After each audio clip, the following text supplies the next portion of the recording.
Gracie from Backstage Features. It's so nice to meet both of you. Thank you for doing this. Hi, Gracie. Nice to meet you. Nice to meet you. Yes, I am such a big fan of both of you. So being able to talk to you is so great. And I love the female empowerment. I know you just said you were having a girl talk session there, but what has this whole experience been like getting to create this and create such a badass female lead, but also get to play that for you, Anna? Oh my God. It's been thrilling to be honest, because this is really the first time I'm a hands-on producer as well as an actor in a project. And I'm really getting to kind of mold and shape this incredible, fascinating, complex femme fatale character of Monica. And I was given the script by the creators, Matt and Mark Pfeffer, and just I love playing a character that reveals more of who she is as you go along. And I felt like in the 15 minutes they really crafted this incredible surprising arc to play Monica. And I knew that I wanted a female director, because this is really through Monica's eyes, at least this first pilot is. And Bonnie and I go way back, and she is a fantastically talented, very smart, very brilliant, fantastic best friend of mine. But we had worked together before, and as a director, I think she's so insightful. And she's also an actor, so she knows how to speak to actors, and she knows how to get performances in a way that not every director does. So I sent her the script and I said, "What do you think of this?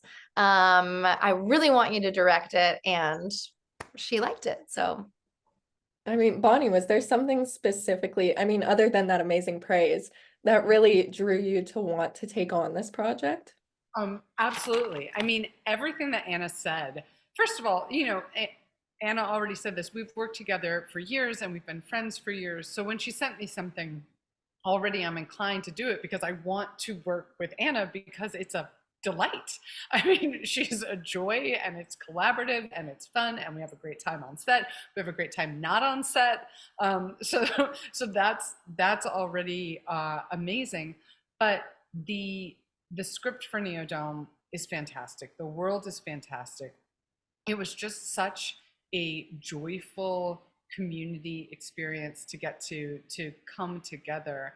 And then it's this big world. Obviously, you've seen it, but it's sci-fi. It's out in the desert. There's so much visually that's fantastic. But at its core, it's three actors in a car together, and it's very dialogue driven. The whole thing is almost exclusively dialogue driven. So it gave me an opportunity to work one-on-one with each of the actors and have it really, really be about the scenes. And I think what Anna said, I was an actor before becoming a director.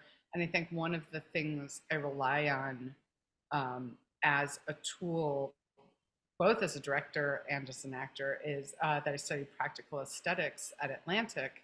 And I think with Neodome, it's a really great opportunity to just be like, okay, what exactly are we doing? Try it like this. What's this verb? What's a fun tactic that the actor could play in this particular moment? And Anna and Mike and Nick all were like, oh yeah, great. We're gonna try that one. Yeah. And I want to talk more about the direction you took with it, because I love some of the shots that you used in this. I've watched it a few times now. I'm wondering, one shot that stood out to me was when Anna's character first meets the guys and she's looking into the car and Gary's kind of blurred out in the background while Larry is in focus. I'm wondering, was that a play on Anna's character not feeling trustworthy towards Gary, but feeling like she's fully sold Larry? interesting. So it's interesting. What I was trying to do with the lensing is build tension. So throughout it, from the beginning of meeting Monica through the end of the shots, what I wanted was to have a sense of you don't know who to trust and you don't know where the danger is coming from. So, Gary was more suspicious of Monica to begin with. So feeling like she could align with Larry, that's a safe opportunity.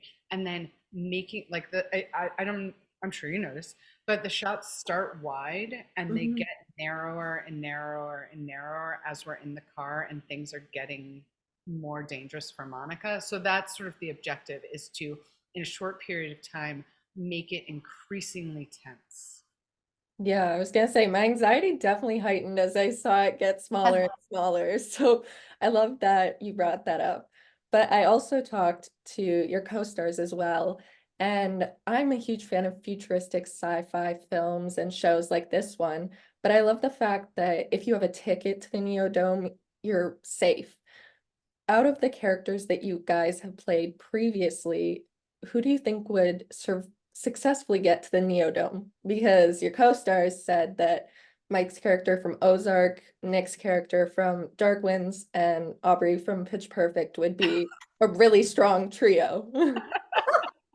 I agree. I'm gonna say Aubrey would get in. There's no way around it. She would get in. I love that they said that and referenced that, and I totally agree. She's a badass. They were hoping you would do some projectile puking, they said.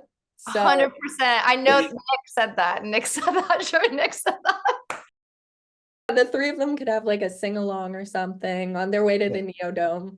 And then every time I turn around and smile and she sees my tooth, she just projectile vomits on my face. I think that's, I feel like we could get Anna to do that.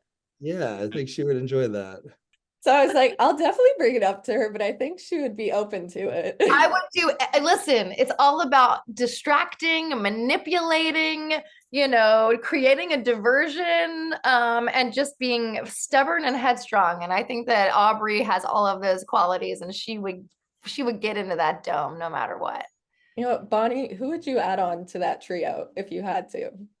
Like from all of their characters, or just Your any characters, future characters that you enjoy, just someone to add on to that hecticness. Well, I mean, Uh-huh. the first thing I thought was, well, like, yeah, Aubrey would get in, but I feel like maybe Sarah Newland would beat her. Oh, interesting. Sarah Newland is a force. She might have a little more street smarts than Yeah, Aubrey, That's true. Very true. Very or true. wigs too. Yeah. Yes. Maybe they just team up and take over the guys. Yeah. Yeah. That is season 2. Right there. You've heard it here first. Love it. Cannot wait. But I love that you guys also referenced the fact that it's a pretty short first episode. Was there anything that you guys learned either about yourself as a director or for you being a part of the cast and producing that you learned on this set as opposed to having hour-long episodes? Oh man. Well, you have to make decisions relatively quickly. And character choices, and how you're saying the line, who you're directing your energy towards, what do you want from the other characters. You have to make decisions quickly, but also Bonnie was great because we had a lot of rehearsal, pre-production, because a lot of it is subtextual. So it's not all of what we're saying to each other, but what's behind it. What do we want from each person? And I think Bonnie's shots reflected that as well. It's kind of this game of chess that's happening, and it's not about the lines. And you can read it one way and go, oh, what's happening? This is really cool. But then we were like, let's unpack this. What are they doing? What are they saying? What do they want? Pfeffer brothers, help us. You know what I mean? But it was this real kind of dialogue with Bonnie and Mike and Nick that we got to just unpack all of this and make our own decisions. I'm sure if there were other actors and another director, it could have been a totally different thing. It's almost like doing a play where the lines are operating here and then we put our own voices to the subtext. That's exactly what I was about to say, that this was more like making devised theater than any film or television that I've ever done before, because first, we all are friends and have worked together before. So Anna, Mike, Nick, and my dad, who played Pa, and then Michael, who is our producer and composer, and the Pfeffer brothers. Everybody was a team, and we were working together. And then we did Zoom readings, rewrites, and then 2 days of live in-person rehearsals in a stage space. So we choreographed the action, we rehearsed all of the, you know, the fight sequences, we rehearsed the lines, and we got to do it like we were rehearsing a play, so that by the time we got to set, it was, oh, we're just filming this thing that we've already rehearsed and blocked. And we, you know, we blocked it using benches, not an actual car. So it very much felt like getting back to our theater roots. And then, you know, all of a sudden we had a camera. So Yeah, definitely. And I love the stunts that are in this as well. Anna, what was that like for you? Because your character obviously has a lot going on in this first episode. Was there much training that went into it? Well, you know, I had worked with weapons before in films. I had done a Western recently where I got some gun training. But we did have our gunmen there to help us, you know, and I'm not a big fan of guns in general as a person, as an actor. As an Anna, but Monica, thank God she had them, right? Or she, I don't think would have been able to survive at that time. So yeah, no, we definitely had stunt rehearsal and how do I hold a gun properly? I want to make it look like Monica knows what she's doing. I don't want there to be any question that like this person is not trained somehow. I think seeing how well Monica handles the guns in the scenes also gives you clues as to who she is. Wait a minute, this woman is a badass. She's just not some chick wearing a suit who works at the Mary Kay counter. You know what I'm saying? Like she's a badass, and she knows what she's doing with these weapons. So, and Bonnie really made sure that we had people on set who knew what they were doing and could guide us and lead us in that right direction. Definitely. Everyone on this cast and crew seems so close, and I love that you all have nothing but positive things to say about each other. Was there a key moment or moment that you guys were most proud of when making this? Well, I have a moment that I'm most grateful for. Okay. It's a small but big thing.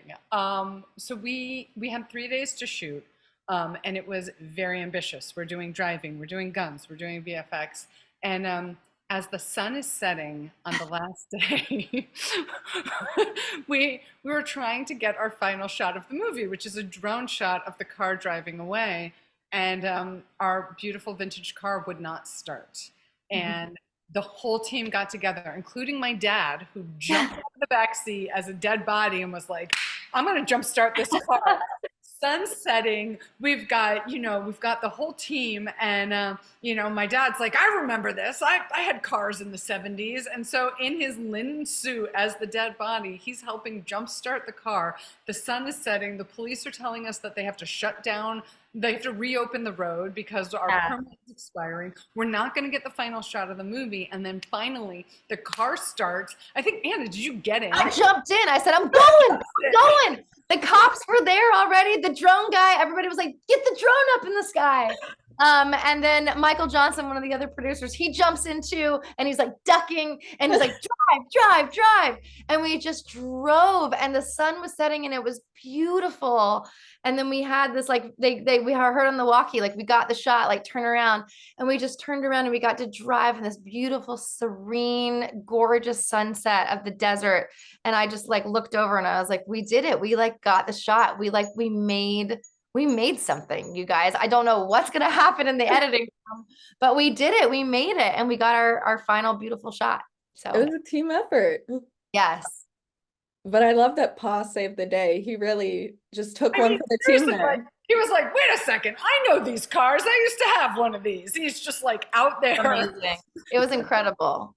Yeah, shout out to him. He saved the shot. But my last question for you guys, obviously, you've described this in a lot of ways, but if you had to pick 3 words to describe Neodome as a whole, what would they be? Badass.